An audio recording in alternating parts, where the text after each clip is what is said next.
Hi. நமக்கெல்லாம் ராகு கேதுனாவே ஒரு அச்சம் இருக்கும். அதுலேயும் ராகு கேது பெயர்ச்சின்னா கொஞ்சம் பயமே இருக்கும்.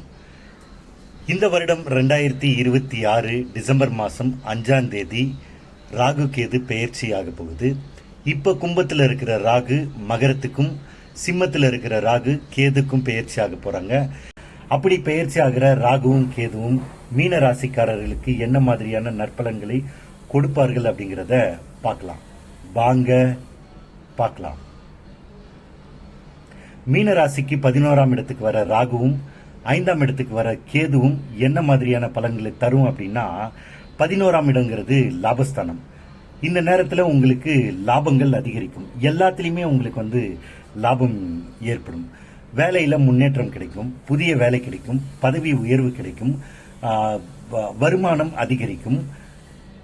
தொழிலையும் அதே மாதிரி லாபங்கள் அதிகரிக்கும், தொழில் விருத்தி ஏற்படும்.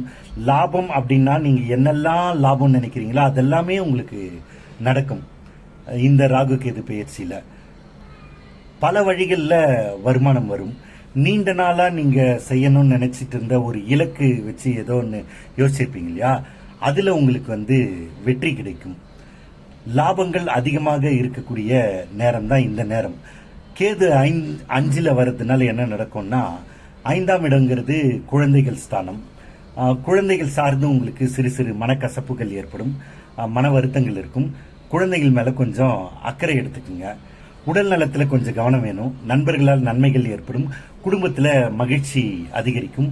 மொத்தத்தில் மீன ராசிக்காரர்களுக்கு சனி பெயர்ச்சி இருந்தாலும் கொஞ்சம் உங்களுக்கு சனியால் கொஞ்சம் கஷ்டங்கள் இருக்கும்.